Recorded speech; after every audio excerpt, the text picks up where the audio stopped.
Hi అండి, daily dears YouTube ఛానల్కి welcome. ఈరోజు July 8, 2026 current affairs exam point of వ్యూలో మాట్లాడుకుందాం.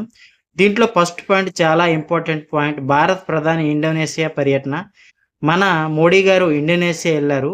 అక్కడికి వెళ్ళాక కొన్ని ఎంఓయూస్ చేసుకున్నారు. దాంట్లో ముఖ్యమైనది ఏంటంటే బ్రహ్మోస్ క్షిపణి సహకారంపై ఒప్పందం, సముద్ర భద్రత పైన, ఇండో పసిఫిక్ ప్రాంతాల్లో సహకారం, వాణిజ్యము, పెట్టుబడి సంబంధాల విస్తరణ మొదలైన వాటిపైన ఎంఓయూ చేసుకున్నారు. అయితే ఇండోనేషియా వెళ్ళారు కాబట్టి అక్కడ బేసిక్గా మనకి Indonesia capital currency important. Indonesia capital Jakarta, currency రూపియా.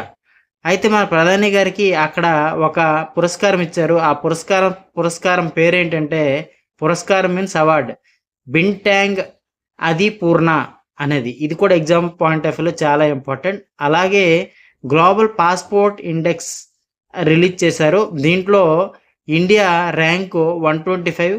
దీంట్లో 197 కంట్రీలు కౌంట్ చేస్తే ఇండియా ర్యాంక్ 125.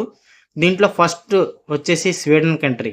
అలాగే పవర్ గ్రిడ్ అనే సంస్థకి జపాన్ గ్రీన్ లోన్ 80 బిలియన్స్, అంటే జపాన్కి చెందిన Japan bank for international cooperation JBIC మన పవర్ గ్రిడ్ సంస్థకి జపాన్ కంట్రీ నుంచి ఉన్న సంస్థ 80 బిలియన్స్ లోన్ను శాంక్షన్ చేసింది. ఇది కూడా ఎగ్జామ్ పాయింట్ ఆఫ్ వ్యూలో చాలా ఇంపార్టెంట్. అలాగే global biofuel alliance fellowship programme.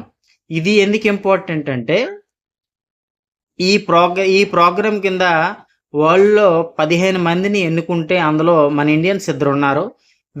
ఈ ప్రోగ్రాం కింద ఏం చేస్తారంటే బయోఫ్యూయల్ పరిశోధనకు ప్రోత్సాహము, అంతర్జాతీయ సహకారంపై పెంపు, అలాగే క్లీన్ ఫ్యూల్ యూసేజ్కి మరింత మద్దతు ఇవ్వడానికి. అలాగే ఉత్తరాఖండ్ అనేది కంప్లీట్ లిటరసీ స్టేట్, 6th స్టేట్గా అనౌన్స్ చేశారు. 95% అక్షరాస్యత అక్కడ ఉంది. ఎందుకు 6th స్టేట్గా అయ్యిందంటే ఇంతకుముందు ఉల్లాస్ ప్రోగ్రామ్ అండ్ ఎన్ఈపి 2020 అనే 2 ప్రోగ్రామ్స్ ఆ స్టేట్లో వాడారు. దానివల్ల కంప్లీట్ లిటరసీ స్టేట్గా అనౌన్స్ చేయబడింది 95%. ఇలాంటి మరిన్ని కరెంట్ అఫైర్స్ కోసం నా ఛానల్ని చూస్తూ ఉండండి. Thank you.